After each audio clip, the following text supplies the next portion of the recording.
balita nationwide. Samantala mga kabrigada, accessible social protection at disenteng sweldo para sa mga manggagawa isusulong umano ng liderato ng Kamara.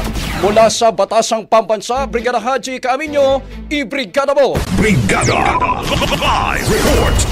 Nananatili umano ang commitment ng Kamara na itaguyod ang kapakanan at karapatan ng mga manggagawang Pilipino.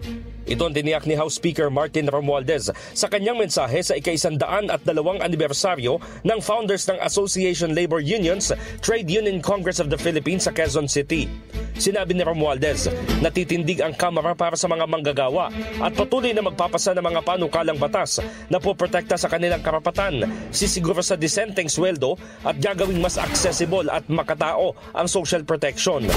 Nagsasalita umano siya hindi lamang bilang speaker, kundi bilang isang kaibigan, anak ng manggagawa at individual na pinahahalagahan ang dignidad ng bawat Pilipino na nagsisikap. Ang tunay na kahulugan niya ng pagtitipon ay ang shared commitment tungo sa pagpapalakas ng labor sector. Kasabay nito, pinuri naman ni Romualdez si Deputy Speaker Raymond Democrito Mendoza na bilang kinatawan ng TUCP, hinubog umano ang labor movement sa bansa.